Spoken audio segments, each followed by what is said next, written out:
Welcome to nine news. మనం ఈరోజు మునుగోలు మండలం చొల్లేడు గ్రామంలో ఉన్నాం. మన ఇక్కడ స్థానిక సంస్థల ఎన్నికల్లో పోటీ చేయబోతున్నట్టు సర్పంచ్ అభ్యర్థి ముప్పా వెంకరెడ్డి గారితో ఉన్నాం. ఆయన బీఆర్ఎస్ పార్టీ బలపరిచిన అభ్యర్థిగా ఉన్నారు. స్థానిక సమస్యలు మరియు వారు గెలిస్తే గ్రామానికి చేసే అభివృద్ధి గురించి మనం వారి మాటలు అడిగి తెలుసుకుందాం. నమస్కారం సార్. నమస్కారం అండి. నమస్కారం సార్. ఇప్పుడు స్థానిక సంస్థల ఎన్నికల్లో మీరు పోటీ చేస్తారు. ఊర్లో ఉన్న ప్రధాన సమస్యలు, మీరు గెలిస్తే ఏ విధంగా మీ ఊరిని డెవలప్మెంట్ చేస్తారు, దాని గురించి చెప్పండి సార్. మా ఊర్లో ముఖ్యంగా మెయిన్ డ్రైనేజీ వ్యవస్థ ప్లస్ ఊరి చివర డంపింగ్ యార్డ్స్ అవి ఉన్నాయి, కానీ కొంచెం ఊరికి దగ్గరలో ఉండి కొంచెం అస్తవ్యస్తంగా ఉన్నాయి.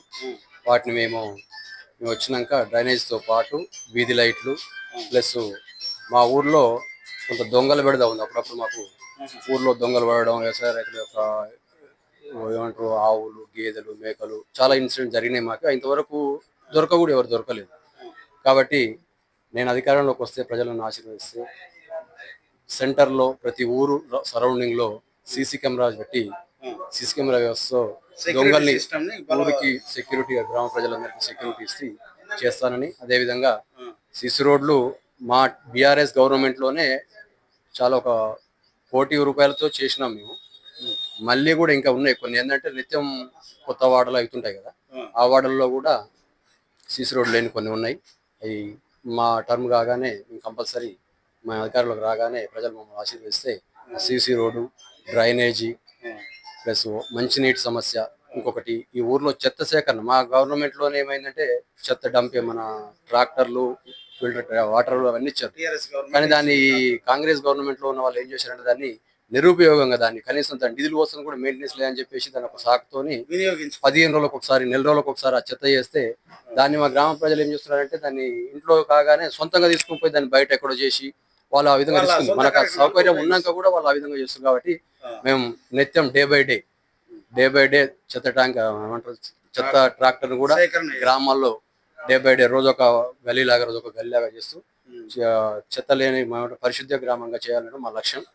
అదేవిధంగా యువత కూడా కొంతమంది ప్రోత్సాహం లేక, అవగాహన లేక కొంత తప్పుదారులు పడుతూ చదువు మీద ఇంట్రెస్ట్ వదిలేసి పనులు చేసి డబ్బులు సంపాదించే ఆలోచనతోనే కొంతమంది ఉన్నారు. ఎందుకంటే కొంత అవగాహన లేక వారికి కూడా మేము కొన్ని మోటివేటెడ్ కార్యక్రమాలు చేసుకుంటూ వాళ్ళని డబ్బు ముఖ్యం కాదు, మనకు ఫ్యూచర్ ఉంటే మనకు డబ్బు ఎప్పుడు ఎట్లయినా సంపాదించుకోవచ్చు అని చెప్పేసి బడిగిడి పిల్లల్ని మొత్తం పనులకు బంద్ చేసి స్కూల్లోకి వెళ్ళే విధంగా స్కూళ్ళతో అవసరమైతే చిన్నపిల్లలు అయితే ఊళ్ళో ఉన్న ఎంపీపీఎస్ స్కూళ్ళతో వాళ్ళతో హెడ్ మాస్టర్తో సంప్రదిస్తూ మండల స్కూళ్ళతో వాళ్ళతో కూడా మాట్లాడి వాళ్ళకి ఇంకేమైనా ఇట్లా మండలానికి వెళ్ళడానికి ఏమైనా ఇబ్బంది ఉందంటే అవసరమైతే నా వంతుగా ఒక ప్రైవేట్ వెహికల్, ఆటో లాంటిది పెట్టి కూడా ఆ స్తోమత లేని వాళ్ళకు, సైకిల్స్ అట్లా లేని వాళ్ళకు కూడా చేసి నా సొంతంగా కూడా చేసి ఆ బీద ప్రజలకు ఏమైనా ఉంటే నా వంతు సహాయం చేయడానికి రెడీగా ఉన్నా. ఇంకా ఏమైనా కొంతమంది ఉన్నారు, కొంతమంది మా ఊర్లో కూడా కొంతమంది ఉన్నారు, కొంతమంది ఆర్థికంగా లేని వాళ్ళు కూడా చాలా మంది ఉన్నారు ఊర్లో.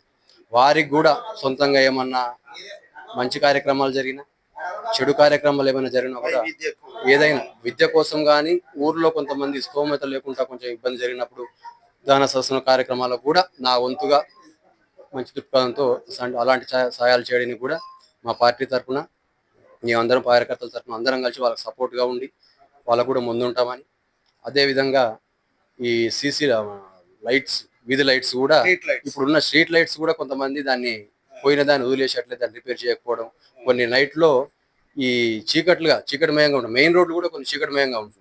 చేసినా కూడా ఎప్పుడు చేస్తున్నారంటే ఏదో పండగ వచ్చింది, దసరా వచ్చిందా వేయడం, బోనాల పండుగ వచ్చింది, ఆ పండగలో చేయడం తప్పితే, మొక్కుబడిగా చేయడం తప్పితే దాన్ని ఆచరణ సాధ్యంలాగా చేయట్లేదు.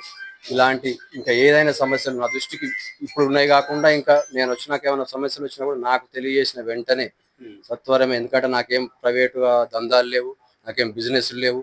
నేను ఊరు వెళ్ళి పెట్టి వెళ్ళేవాడిని. పొద్దున్న లేస్తే ప్లస్ నేను చేసేది వ్యవసాయం. పొద్దున్న లేస్తే ఊర్లోనే ఉంటా, స్థానికంగా ఊర్లోనే. ఇప్పటికి నాకున్న 35 సంవత్సరాలు నేను పుట్టిన ఊర్లోనే, ఉన్నది ఊర్లోనే, ఒక రోజు కూడా ఊరు వదిలిపెట్టి ఎక్కడికి పోలేదు. ఇంకొకటి నాకున్నది ఏంటంటే నేను రాజకీయంగా చేసేది వ్యవసాయమే. రాజకీయంగా ఉన్నప్పుడు కూడా ఇలాంటి పార్టీలు మారలేదు. నేను రావడం బీఆర్ఎస్ పార్టీతోనే, నాకు ఓటకు రావడంతో బీఆర్ఎస్ పార్టీకి వచ్చినాను. ఇప్పటి వరకు కూడా బీఆర్ఎస్ పార్టీతోనే ఉన్నాను. అది కూడా నాకు ప్లస్ పాయింట్ కాబోతుంది. ఊర్లో కార్యకర్తల అండదండ నాకుంది. ప్లస్ ఊర్లో కూడా గ్రామ ప్రజల అండదండ. స్థానికుడు, సౌమ్యుడు, ఎలాంటి వివాదాలకు తావులేదు. కాబట్టి 100% ప్రజలు నా వంతుగా ఉంటారని, నాకు సహాయం చేస్తారని 100% ధీమా వ్యక్తం చేస్తూ 11 తారీఖు తర్వాత బీఆర్ఎస్ పార్టీ బలపరిచినటువంటి అభ్యర్థి చొల్లేడు గ్రామంలో గెలవబోతున్నాడు ప్రజల అండదండలతో. కాబట్టి నన్ను ఆశీర్వదించాలని, అదేవిధంగా నాకు 4వ నెంబర్ గుర్తుపై వచ్చినటువంటి ఫుట్బాల్ గుర్తు నాకు కేటాయించడం జరిగింది. దయచేసి గ్రామ ప్రజలంతా నాకు అండదండగా ఉంటూ 4వ నెంబర్ గుర్తులో వచ్చినటువంటి ఫుట్బాల్ గుర్తుపై మేము ముప్ప వెంకరెడ్డిని మీ ప్రజల్ని వేడుకుంటున్నాను. అందరూ అమ్మ, అక్క, ముసలి ముటుక, అన్న, తమ్మి అంతా కలిసి నాకు సబ్బండ వర్గాలు కులాలకు అతీతంగా, నేను కాకపోతే నా పేరు రెడ్డి కావచ్చు, నేను వెంకటరెడ్డి కావచ్చు, నాకు ఎలాంటి ఫీలింగ్స్ నాకు లేవు. మీరు చూస్తున్నారు, నేను కులాలకు అతీతంగా, నేను ఇంతకుముందుకు నన్ను గమనించారు, ఇక మీద కూడా మీరు గమనించండి. మీరు అనుకోవచ్చు ఇంతకుముందు గెలిపించిన వాళ్ళంతా అందలం ఎక్కి ఎక్కడికో వెళ్ళి రాజకీయాలకు అతీతంగా వదిలేసి పోయినప్పుడు పోతుర్రు, మళ్ళీ ఓట్లప్పుడే వస్తున్నారు. మీరు నన్ను చూస్తున్నారు, నేను సాధారణంగా వ్యవసాయం చేసుకుంటూ పొద్దున్న నిత్యం మీ ముందే అవపడుతుంటాను. కాబట్టి ఆశీర్వదించాలని 4వ నెంబర్ గుర్తుపై ఉన్నటువంటి ఫుట్బాల్ గుర్తుపై నాకు అమూల్యమైన మీ ఓటు వేసి అమ్మలక్కలంతా పార్టీలకు కులాలకు అతీతంగా నన్ను గెలిపించాలని కోరుకుంటున్నాను. ఒకసారి అవకాశం ఇచ్చి చూడండి, మీకు అందరికీ అభివృద్ధి చేస్తానని కోరుకుంటున్నాను. ఇట్లు మీ వెంకటరెడ్డి, ముప్ప వెంకటరెడ్డి.